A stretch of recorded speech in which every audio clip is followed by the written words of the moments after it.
Olá, minha gente. Este minicurso tem como objetivo favorecer a compreensão dos fundamentos teóricos e metodológicos da pedagogia histórico-crítica. Este programa está dividido em 3 episódios. Neste primeiro, compreenderemos as funções da escola em uma sociedade marcada pelas desigualdades. Situaremos a pedagogia histórico-crítica no conjunto das tendências pedagógicas da educação brasileira. Buscaremos compreender as bases filosófica, psicológica e didática da pedagogia histórico-crítica.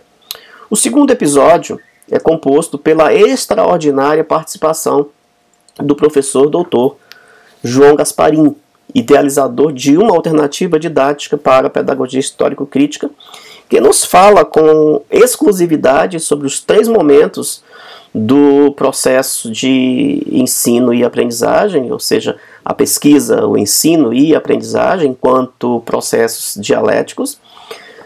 Nos fala também das 3 etapas centrais da sua proposta de sequência didática, a problematização, a instrumentalização e a catarse, exatamente o momento onde se prevê a teorização e a zona do desenvolvimento proximal, e, como sabemos, um lugar privilegiado para as intervenções pedagógicas.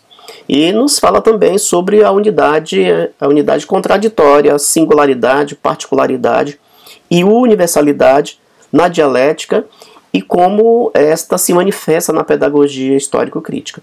No terceiro episódio, apresentarei exemplos reais de sequências didáticas à luz da pedagogia histórico-crítica, tanto no ensino fundamental quanto na pré-escola.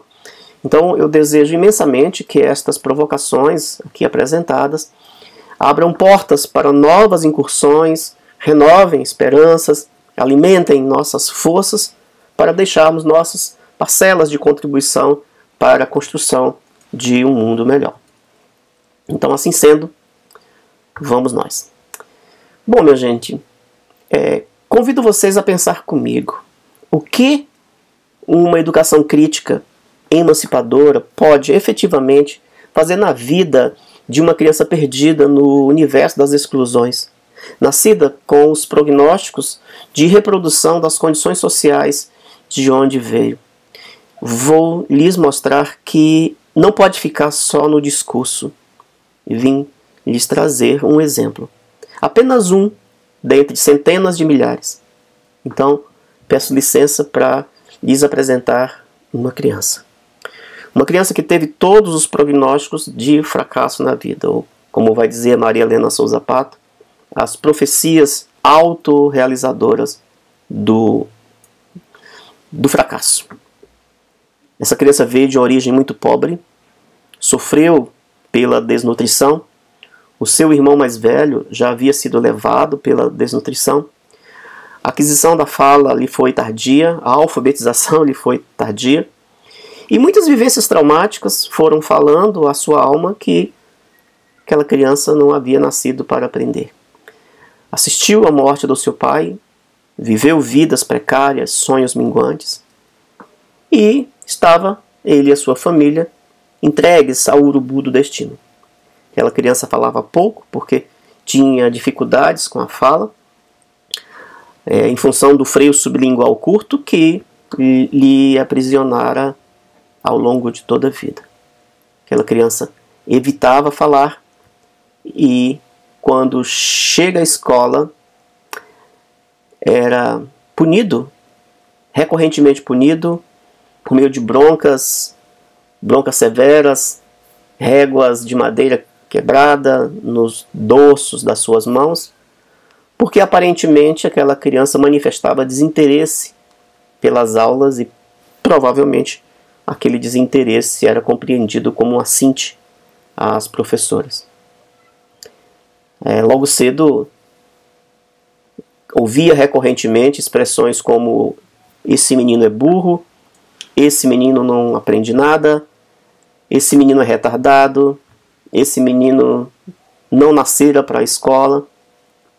E nesse processo, sua autoestima foi constantemente rebaixada, também na escola, porque já o era fora da escola. Essa criança essa criança sou eu. E aquela escola, ela claramente produzia e reproduzia a exclusão.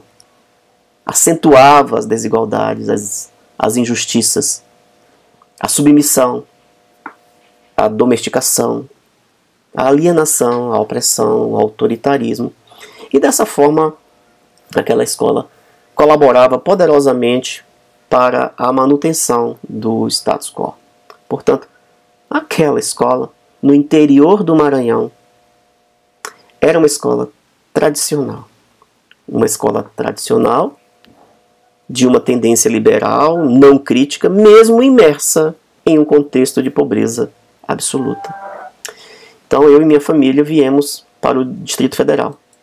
E aqui perambulamos por barracos de madeira, barracos de folhas de madeirite carcomidas com o tempo, e tive uma infância, aliás, não tive uma infância.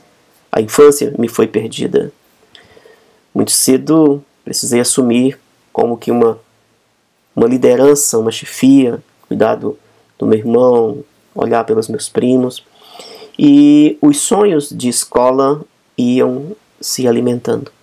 Tenho lembranças de nossa mãe sempre recomendando e alertando que a escola, e tão somente a escola, era um lugar que poderia nos libertar, que poderia nos possibilitar retomarmos os nossos sonhos e sermos o que quisermos e não necessariamente reproduzirmos a história de pobreza e de exclusão que era característica na história da nossa família.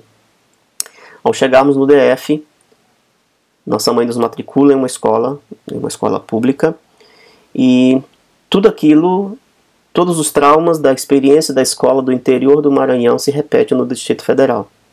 Dessa vez, aquela criança é colocada em uma cultura alienígena, ou a sua cultura é uma cultura alienígena, e que sofre logo de início todo tipo de preconceito, o preconceito linguístico, o preconceito racial, enfim.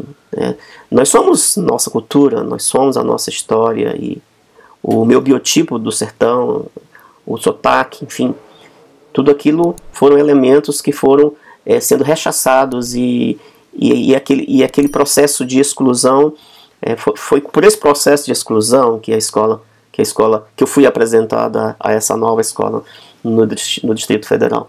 Uma escola que continuava sendo excludente nos primeiros dias, nos primeiros meses, injusta, novamente opressora, por que não autoritária, e é uma escola que novamente me roubava os sonhos e me colocava numa situação de invisibilidade total. Bem, essa escola expurga esta criança, que tem todos os prognósticos de alimentar as estatísticas de abandono e evasão, se não fosse por uma professora.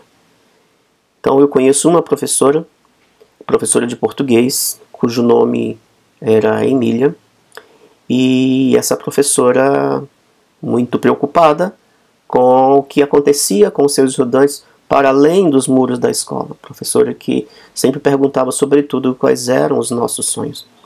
E quando ela me perguntava dos meus sonhos, eu tinha uma frase pronta e dizia que eu não tinha mais sonhos, até porque já haviam me convencido que eu era uma criança burra, que era uma criança que não nascera para a escola e que não aprenderia nada. E essa professora, ela se empenhava e dizia sempre que era importante aprender português, era importante saber escrever, portanto era importante saber as técnicas básicas da redação. Isso já era no início do ensino fundamental. E como eu tive todas as dificuldades de alfabetização, fui um estudante que não tinha nenhuma habilidade ou poucas habilidades. Das habilidades poucas que eu tinha, sempre ouvia dos professores que estava tudo sempre errado. Bem, então essa professora, ela se interessa pelos sonhos dos estudantes e, sobretudo, tirar aqueles estudantes da invisibilidade.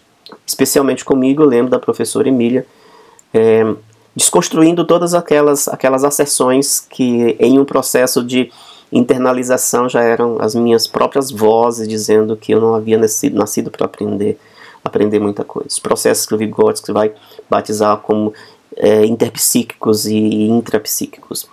E por meio da Emília, eu fui aprendendo a ser mais atrevido, fui aprendendo a escrever a minha própria história, na medida em que ela dizia que muito pelo contrário, eu poderia aprender qualquer coisa, que era importante ter sonhos, e que a escola, e eu e a escola havíamos nascido um para o outro.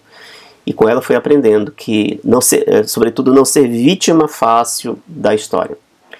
Conheci nessa escola um outro professor, um professor maravilhoso, que marcou a minha vida, o professor Raimundo Falcão, de artes, que vai nos ensinar a ler o mundo com os olhares críticos da arte, a história da arte, a música. E por meio deste professor eu fui apresentado a obra de Caetano Veloso, Milton Nascimento, Gilberto Gil. E sobretudo, o tempo todo esse professor, por meio da arte, vai nos ensinar a não silenciarmos ante a opressão. Então, essa curta história vai me dizer o tempo todo e vai reafirmar, na verdade, Paulo Freire, que aprender é condição para a libertação. Eu passei muito perto de engrossar as estatísticas da evasão, como disse, e que esses professores me salvaram, com certeza, da vida marginal, no aspecto mais estrito da palavra, da expressão, onde muitos amigos foram presos na delinquência ou foram mortos em conflitos no mundo do crime. Eu fui me encontrando com professores e professoras comprometidos com uma escola promotora de inclusão, da libertação, da emancipação, dos valores democráticos para a superação do status quo. Então era uma escola que começava a se apresentar ali, se posicionar, no viés, no ponto de vista, no posicionamento mesmo contra-hegemônica e crítica. Eu fui aprendendo a me inspirar nos meus melhores professores. E é Humberto Maturana que vai nos dizer, em um diálogo entre o mestre e o discípulo, quando o discípulo ao lado do mestre o diz: mestre, não me ensine o que tu sabes, apenas deixe-me ficar ao teu lado, apenas converse comigo, pois aquilo que tu és, para mim será sempre um convite. E nessa perspectiva, eu fui me envolvendo com o movimento estudantil, com o movimento cultural. Fui apresentado ao teatro crítico pelo professor Falcão e aprendemos a ler e a montar espetáculos de Augusto Boal, o Teatro do Oprimido, isso muito cedo ainda, no início do ensino médio. E nessa ocasião eu já havia decidido o que eu queria ser. Sobretudo lembrando da Emília, os meus sonhos eram concretos, eram densos. E dentre os meus sonhos, um destes era ser professor. Porque eu já sabia que a minha vida era salvar vidas. Que eu seria, como a professora Emília, como o professor Falcão, eu seria um professor de sonhos. Me torno professor. Termino o ensino médio, vou para a graduação em arte, me torno professor, volto como professor para aquela mesma escola. Como vai dizer o Nietzsche quando fala do eterno retorno de todas as coisas, na obra A Gaia Ciência, assim falou Zaratustra e para além do bem e do mal, quando ele fala do eterno retorno de todas as coisas e nos diz que a ampulheta da nossa existência sempre é virada outra vez. Então eu volto como professor e sou lotado naquela escola que de um modo muito curioso, mas na verdade de um modo muito emblemático, me põe no fio da navalha entre a exclusão e a absoluta exclusão. Porque foi um período em que eu odiei a escola com todas as minhas forças, mas que também, por meio de dois professores com essa visão crítica da educação, me ensinaram a amar a escola pública com todas as forças. Então eu assumo a disciplina de artes cênicas e me torno um professor como eu queria ser, inspirado nos meus professores, um professor de sonhos. E eu via isso todos os dias nos olhos faiscantes dos meus pequenos, cuja periferia voraz afoitava-se em devorar suas esperanças. Volto como professor, refundo um grupo de teatro que o meu professor Falcão havia fundado, recrio esse grupo, e neste grupo de teatro eu possibilito também a inclusão social, sobretudo das crianças invisíveis ou das crianças invisibilizadas pela escola.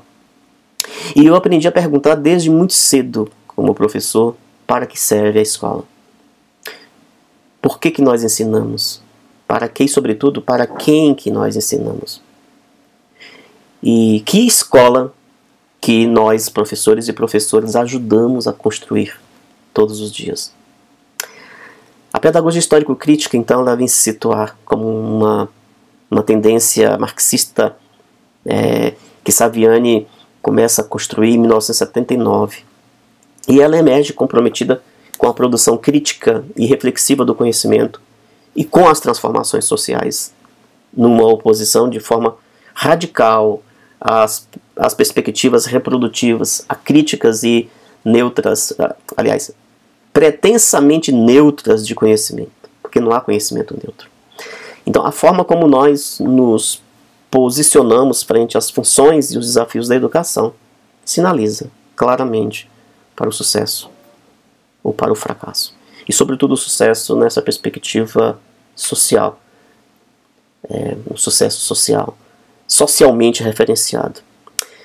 A escola idealizada, ela é, claro, muito diametralmente oposta à escola real.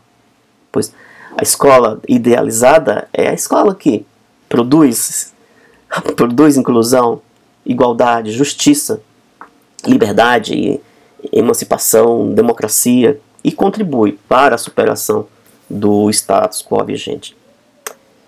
Todavia, nós sabemos que a escola ainda produz e reproduz a exclusão, as desigualdades, a domesticação, a alienação, a opressão, o autoritarismo e colabora poderosamente para a manutenção do status quo vigente.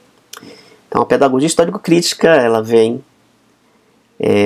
obcecada, como vai dizer Saviani, na construção de pessoas com características e funções tipicamente humanas e de conhecimentos científicos que possam atuar na construção de uma nova sociedade, diferente desta em que vivemos, que é marcada pela injustiça, pela desigualdade, pela dominação e pela exclusão. Essas palavras são de Saviani. E é isso, a escola produz e reproduz a exclusão, a desigualdade, enfim. Mas as tendências pedagógicas são também conhecidas como correntes pedagógicas e elas representam sempre determinado conjunto de princípios políticos, filosóficos, teóricos e epistemológicos que defendem determinadas perspectivas de educação. Então, assim, nós temos de um modo resumido as tendências liberais, ou também conhecidas como hegemônicas, cuja função clara é preparar indivíduos de acordo com as suas aptidões. Então, nesse conjunto, vou apresentar 3 exemplos, como a pedagogia tradicional, ainda muito atuante, muito viva na escola brasileira, sobretudo nas escolas privadas, mas ainda muito forte nas escolas públicas, que tem o aprender como base, onde o professor é o centro dos processos. Temos a escola nova, cujas raízes são piagetianas, cujo objetivo é favorecer com que o estudante aprenda a aprender. Então, nesse sentido, o foco se desloca do professor, como na pedagogia tradicional, e recai sobre o aluno. Então, o aluno é o centro desse processo.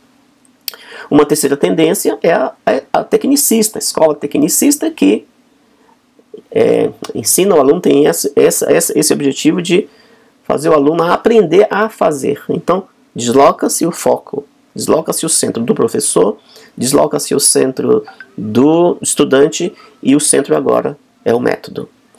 Bem, do outro lado, vamos dizer assim, estão as tendências progressistas ou também denominadas contra-hegemônicas ou crítico-reflexivas. Então aqui eu vou dar também 3 exemplos, como a pedagogia libertadora, do Paulo Freire, que entende as transformações sociais ou busca as transformações sociais como condição para a superação das desigualdades. A tendência libertária, que ela é fundada pelo espanhol Francisco Ferreira y Guardia, que ela acresce à tendência pedagógica freiriana da pedagogia libertadora a dimensão das lutas sociais. E a pedagogia crítico-social dos conteúdos, que prevê a transformação, as transformações por meio das apropriações dos conteúdos de forma crítica, das contradições sociais, proposta pelo professor Libânio da UFG, que acaba se tornando aí uma inspiração para a pedagogia histórico-crítica. A pedagogia histórico-crítica ela cresce a pedagogia crítico-social dos conteúdos, sobretudo a dimensão do materialismo histórico dialético, que nós teremos condições de conversar ainda sobre ele. Mas eu quero abrir um espaço muito breve, porque é preciso destacar o Paulo Freire nesse conjunto, até mesmo do ponto de vista cronológico, né, o trabalho de Paulo Freire em São Tomé e Príncipe. São Tomé e Príncipe é um país, um arquipélago na costa do Gabão, no continente, é um arquipélago na costa do Gabão. O Gabão está no continente africano, mais precisamente no Golfo da Guiné. Acho que essa localização mais precisa, no Golfo da Guiné, um país que tem em torno de 200 mil habitantes e seu território, sua dimensão territorial não passa de 50 quilômetros de comprimento e 30 quilômetros de largura. É pequeno, né? Foi colonizado por Portugal no início do século XIV e aí no fim do século XV, e serviu como um entreposto de escravizados, também como um centro de comércio de escravos e produtora de cana-de-açúcar. Então, os portugueses difundiram a ideia de que essa sua incursão colonial era para tirar os povos nativos da condição de bárbaros, transformando-os em civilizados. Em 1975, São Tomé se liberta do colonialismo português depois de 500 anos do jugo colonial. E aí entra Paulo Freire nessa história. São Tomé se liberta em 75, Paulo Freire chega em 1976 e tinha em vista a formação, como vai dizer o Freire, de um homem novo e de uma mulher nova. Paulo Freire vai dizer literalmente sobre a condição de São Tomé e Príncipe em 1976, aspas: a politização dos professores é uma tarefa urgente. Um professor que do ponto de vista político seja neutro e que não esteja conscientemente engajado no processo de transformação do seu país não serve. Bem, logo depois da independência, os conteúdos da educação foram profundamente reformulados por Paulo Freire, sobretudo os que tinham uma forte carga ideológica colonial, como aí começa obviamente os de língua portuguesa, porque por meio da língua portuguesa, que já é um processo, né, de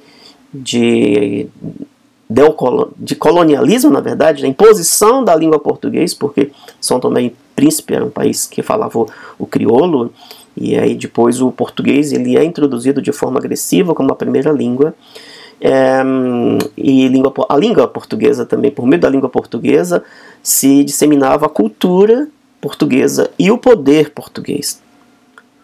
Em história, na disciplina de história e de geografia, em história se ensinava a história portuguesa, em geografia se ensinava a geografia portuguesa. Bem, mas talvez Paulo Freire tenha aí uma única divergência, né, com os governos africanos, colonizados pelos portugueses, que era a manutenção do português como língua de ensino. Mas enfim, eu tenho essa oportunidade em 2010 de ir a convite da Federação das ONGs de São Tomé e Príncipe, elaborar e realizar uma formação continuada com vistas à ampliação da oferta do ensino de educação infantil, e fui premiado pela história, por trabalhar na sala de aula que trabalhou Paulo Freire. E eu gosto de contar essa história porque no dia de encerramento, no dia de celebração do encerramento, depois de 3 meses dessa formação, estavam lá sentados na primeira fileira do liceu onde Paulo Freire trabalhou, as celebridades, né, as autoridades do país, né, das ONGs, do Banco Mundial. E nesse dia, na primeira fileira, aqueles senhores já, né, me disseram que naquele mesmo lugar, há muitas décadas atrás, eles estavam lá como alunos do Paulo Freire e estavam com esse compromisso de tocar o país para uma identidade, construir uma identidade, a verdadeira libertação também cultural. Mas é isso. O que é a pedagogia histórico-crítica? Então é uma teoria marxista utilizada para compreender as contradições da sociedade e suas implicações na educação. A pedagogia histórico-crítica implica em um trabalho pedagógico comprometido com a produção crítica e reflexiva do conhecimento e com, claro, a transformação da sociedade.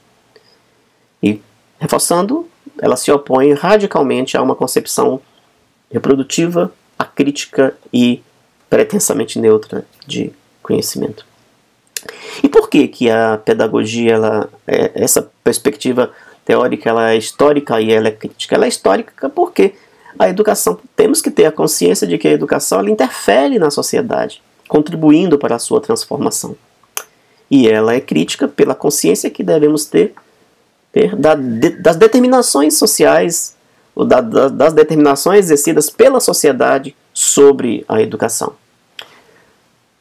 A pedagogia histórico-crítica se assenta sobre 3 bases: a base filosófica, a base psicológica e a base didática. A base filosófica nós vamos ter em Marx, Karl Marx, que nasce na Alemanha em 1818 e morre na Inglaterra em 1883, e nos traz a ideia do materialismo histórico dialético. Mas para a gente entender, vamos também entender um tiquinho sobre o materialismo dialético, que ele é um instrumento para a compreensão da realidade e suas contradições. Nessa perspectiva, as reflexões partem do empírico. O empírico é a realidade que nos é aparente. Se produz reflexões teóricas, e essas reflexões teóricas são submetidas à abstração para chegarmos a um concreto, um concreto pensado, um novo empírico, agora representado por percepções mais organizadas daquele objeto. Se no início os processos eram sincréticos, nós temos agora, ou se espera ter, esses processos mais sintéticos. O materialismo histórico ele vai surgir durante a Revolução Industrial, quando há um crescimento dos centros urbanos. As desigualdades entre as classes vão se tornando notórias, com forte impacto na vida social e política das pessoas. Então vão surgindo várias correntes de pensamento que buscam explicar a origem das diferenças sociais. Uma dessas teorias era o materialismo histórico. O materialismo histórico são caracterizados por processos históricos do trabalho humano para a nossa sobrevivência. Então o trabalho é uma categoria. Nos primórdios, nós adaptamos a natureza a gente. Os outros animais se adaptavam à natureza. Então, como vai dizer o Vygotsky, nós não nascemos humanos, nós nos humanizamos por meio dessas apropriações. E Marx vai estudar as relações do trabalho com a produção de bens, né? Bem, o materialismo dialético ele vai nascer Vamos nos situar, que é polêmico, né? Mas podemos situar em Sócrates, Platão e Aristóteles, nessa ordem, e nos ajuda a entender as mudanças que se dão pelo embate das forças sociais. Então, usa-se a dialética para explicar as mudanças sociais. E é interessante que Marx vai nos falar na obra Crítica ao Estudo do Direito, de Hegel, algo assim, que o proletariado é o coração da emancipação. Na verdade, ele vai dizer que a filosofia é o cérebro da emancipação, mas o proletariado é o coração dessa emancipação. E o Florestan Fernandes também vai dizer algo parecido, que as mudanças vêm dos de baixo. E ele se refere aos trabalhadores, e sobretudo aos trabalhadores em educação. Ele vai dizer que a profissão professor, ela é uma profissão proletária. Exatamente por isso que as mudanças, se espera que as mudanças venham dos de baixo. Obviamente as mudanças nunca virão dos de cima. Bom, então, nessa perspectiva nós temos, como vai mostrar a imagem, 3 etapas, 3 momentos: o empírico, as abstrações e o concreto, ou dizendo de outro jeito, o real aparente, as reflexões sobre ele, e um real pensado, ou dizendo ainda de outro jeito, a prática, a teoria e uma nova prática, ou dizendo de um outro jeito ainda, a ação, a reflexão e a ação. Voltando à ação. Então, minha gente, a lógica dialética, ela vem favorecer a superação do que o Saviani vai dizer do senso comum, que para ele, e nós temos que concordar, que o senso comum é muito, muito, muito enraizado na escola. O método dialético, com base no movimento e na contradição, se ocupa da interpretação dessas contradições, ou seja, uma interpretação do mundo e da sua praxis, ação, reflexão, ação, no seu caráter material, como vai nos dizer o Saviani, representado pela realidade material objetiva. Gasparin também vai nos dizer isso. E essa realidade material objetiva, ela responde a como nós nos organizamos, como nós vivemos, como produzimos e, sobretudo, como nós reproduzimos e nos reproduzimos socialmente neste aqui e agora. E histórico também, como nós nos organizamos ao longo da história humana. E é interessante lembrar que Marx, na sua inteireza humanista, era um cara que lia Ésquilo e tinha uma paixão arrebatadora por Shakespeare e especialmente pelo Hamlet. Bem, mas eu havia dito da polêmica sobre a origem do método dialético, mas só por curiosidade, né? Eu havia dito que o método dialético, muitos consideram que nasce Sócrates, Platão e Aristóteles nessa ordem, né? Porque um foi aluno do outro, Platão foi aluno de Sócrates, Aristóteles de Platão. E como eu disse, o método dialético é um método de diálogo cujo foco é a contraposição e a contradição de ideias que levam a outras ideias. A tradução literal de dialética significa caminho entre as ideias. Mas a polêmica aí é que Aristóteles, o próprio Aristóteles, considerava Zenão de Eleia, que aí viveu aproximadamente entre 500 e 430 anos antes de Cristo, como o fundador da dialética.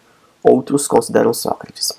Mas enfim, a base psicológica da teoria da pedagogia histórico-crítica, ela se sustenta no Vygotsky, na teoria histórico-cultural, Vygotsky e os seus colaboradores. Vygotsky é um cara que nasce na Bielorrússia em 1896 e morre em Moscou muito jovem, em 1934.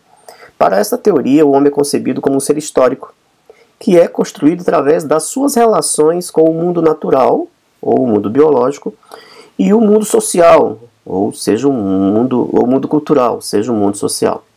E pressupõe uma natureza social da aprendizagem, que é por meio das relações sociais que o indivíduo desenvolve suas funções psicológicas superiores, ou, como se denomina também, as funções culturais. Pressupõe uma natureza, como eu disse, social da aprendizagem, porque é por meio das interações sociais que o indivíduo desenvolve suas funções psicológicas superiores.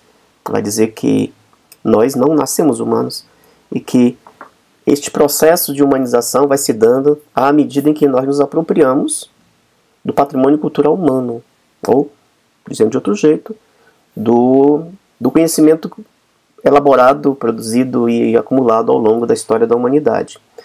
É preciso destacar também como característica a perspectiva de desenvolvimento que ultrapassa a unilateralidade, desenvolvimento de uma só perspectiva, de uma só dimensão humana, como, por exemplo, as dimensões cognitivas.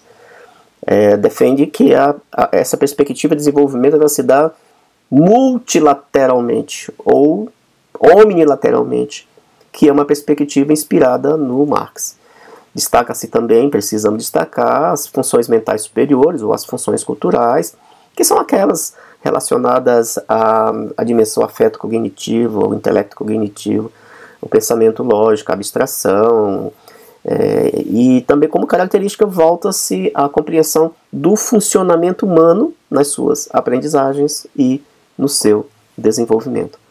Essas funções, ou as funções mentais superiores, elas estão de alguma forma relacionadas às funções mentais elementares, não são relacionadas, mas elas se colocam numa espécie de oposição, vamos por assim dizer. Porque as funções mentais elementares são controladas pelo meio, e as funções superiores, ou as funções complexas, obedecem uma autorregulação. Bem, a terceira ancoragem, a terceira base é a base didática.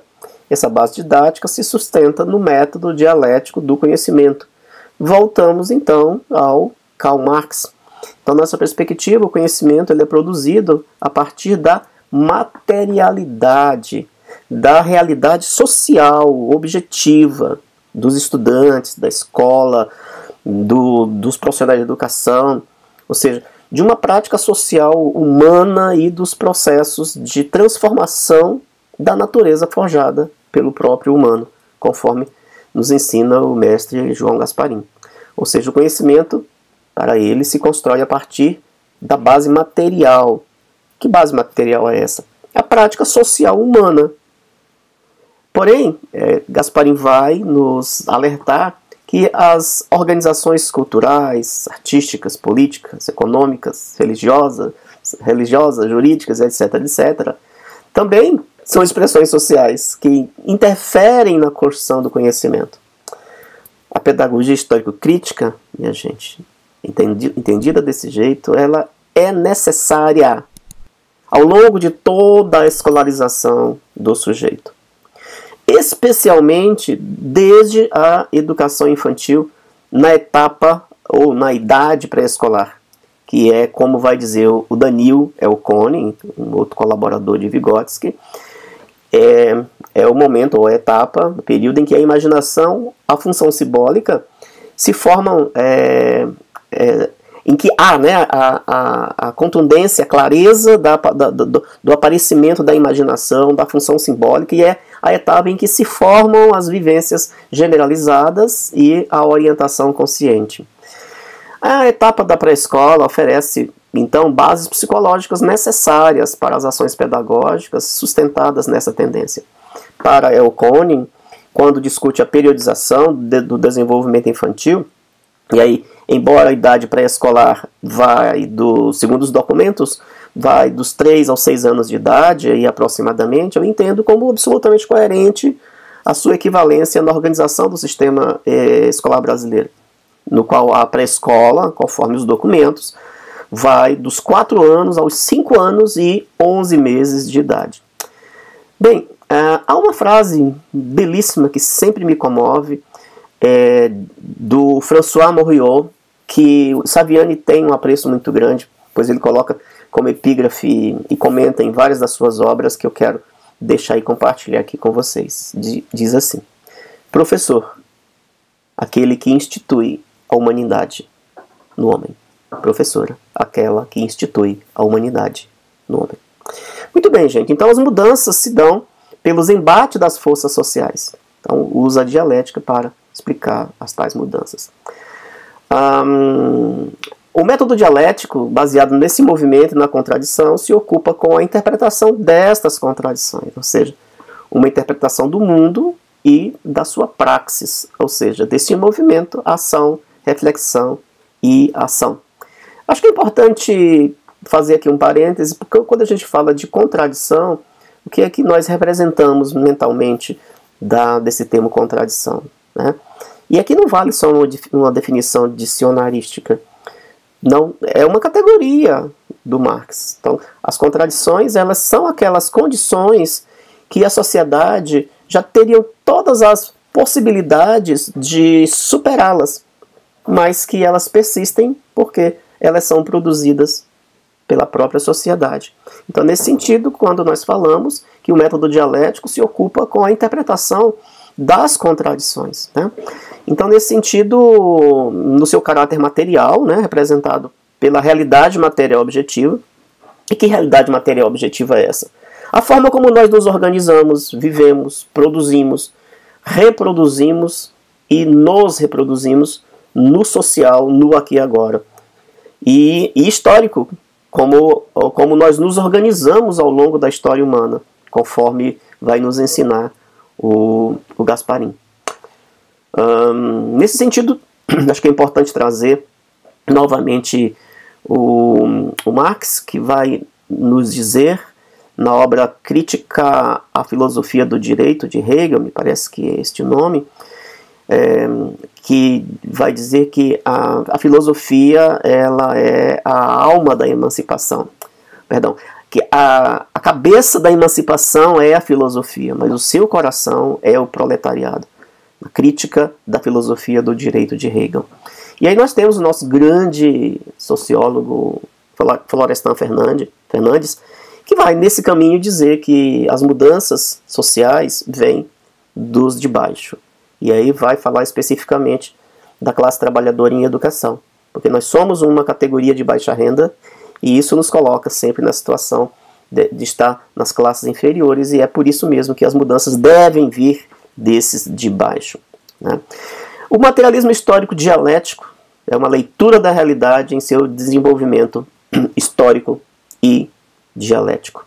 E aí a gente tem que levar em conta o conceito de trabalho, da categoria trabalho de Marx e Engels, da mediação em Vygotsky. Mediação é uma das categorias importantes em Vygotsky, que nessas categorias que a gente precisa destacar quando situa a teoria histórico-cultural no conjunto, como uma das ancoragens da pedagogia histórico-crítica, como eu já citei aqui as funções mentais superiores ou as funções culturais, mas também a categoria mediação e uma terceira grande e importante categoria, a zona do desenvolvimento proximal. Então, especificamente aqui nesse momento, quero marcar que a mediação em Vygotsky é uma ação consciente do homem sobre o mundo mediada pelos instrumentos. E o que são esses instrumentos? Os instrumentos são ferramentas forjadas pelo próprio homem para a transformação da sua realidade social e cultural. O vir a ser, o devir histórico, ele é material, ou seja, ele é social, ele é econômico, ele é religioso, ele é ético, estético. Então, o Marx vai nos dizer também que o motor da história são as lutas de classes. E Vygotsky, um pensador marxista, utiliza para análise da realidade do homem como ser histórico, um sujeito ativo na construção de si mesmo. Ou seja, há uma negação em Marx, e aí também em Vygotsky, uma negação de Stalin, que para Stalin o homem era apenas um produto das circunstâncias. E Vygotsky faz uma leitura marxista dos fenômenos psíquicos. Muito bem, minha gente. Então, nós temos aí a base filosófica e a base didática sustentadas, ambas no método dialético. Repetindo, né, conforme Nós já dissemos que é um instrumento para a compreensão da realidade e suas contradições.